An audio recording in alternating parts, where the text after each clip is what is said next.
দক্ষিণ পূর্ব এশিয়ার আকাশে বাড়ছে অস্বস্তির মেঘ। মধ্যপ্রাচ্যে ইরান আমেরিকা উত্তেজনা কিছুটা কমার আভাস মিললেও সেই সংঘাতের ধাক্কা এখনও তাড়া করে ফিরছে বিশ্বের অর্থনীতিকে। আর সবচেয়ে বেশি চাপ অনুভব করছে তেল নির্ভর দক্ষিণ পূর্ব এশিয়ার দেশগুলো।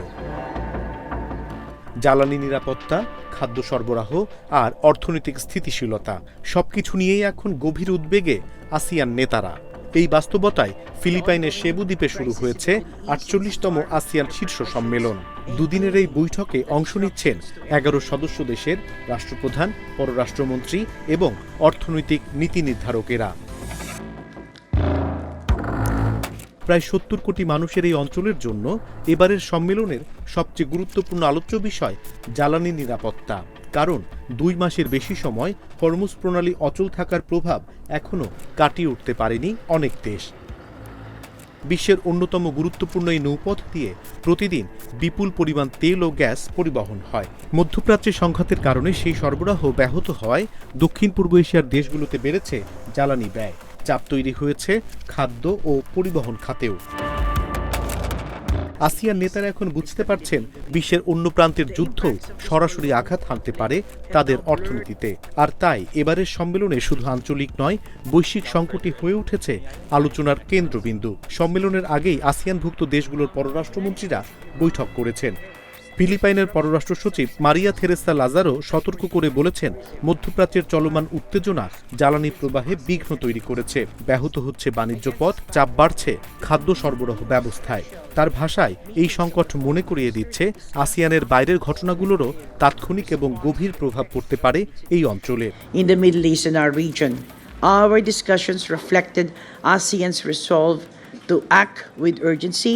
আসিয়ানের অর্থনৈতিক মন্ত্রীরা আঞ্চলিক বিদ্যুৎ সংযোগ বাড়াতে বহুদিনের পরিকল্পনা আসিয়ান পাওয়ার গ্রিড এগিয়ে নেয়ার বিষয়ে নতুন করে অঙ্গীকার করেছেন। সাবমেরিন বিদ্যুৎ কেবল অবকাঠামো গড়ে তোলা এবং জ্বালানি সরবরাহে সমন্বিত কাঠামো তৈরির বিষয়েও আলোচনা হয়েছে। একই সঙ্গে জরুরি তেল ভাগাভাগি চুক্তি দ্রুত চূড়ান্ত করার ওপরও জোর দেয়া হয়েছে। এই সম্মেলনের আরেকটি গুরুত্বপূর্ণ দিক চীনের অদৃশ্য উপস্থিতি। চীন সরাসরি এই বৈঠকে অংশ না নিলেও পুরো আলোচনায় দেশটির প্রভাব স্পষ্ট। বিশ্লেষকদের মতে, যুক্তরাষ্ট্র যখন ইউক্রেন ও মধ্যপ্রাচ্য সহ একাধিক সংঘাতে ব্যস্ত, তখন বেইজিং নিজেকে আরও নির্ভরযোগ্য অর্থনৈতিক ও জ্বালানি অংশীদার হিসেবে তুলে ধরছে।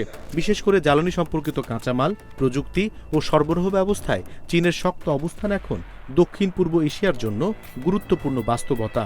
অর্থাৎ এই সংকট শুধু জ্বালানি বা অর্থনীতির নয়, এটি ভূ রাজনৈতিক প্রভাব বিস্তারেরও নতুন প্রতিযোগিতা।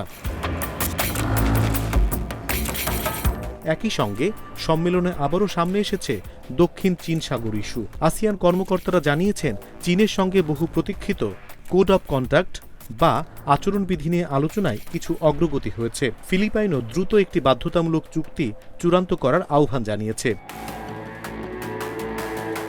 এদিকে সম্মেলনের ফাঁকে থাইল্যান্ড ও কম্বোডিয়ার নেতাদের মধ্যে বিরল বৈঠকও হয়েছে। গত বছরের সীমান্ত সংঘাতের পর দুই দেশই উত্তেজনা কমানো এবং সম্পর্ক স্বাভাবিক করার প্রতিশ্রুতি দিয়েছে।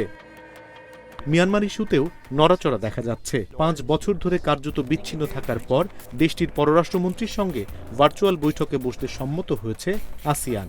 যদিও সামরিক সরকারের প্রতি এখনও পুরোপুরি আস্থা ফেরেনি জোটের সদস্যদের।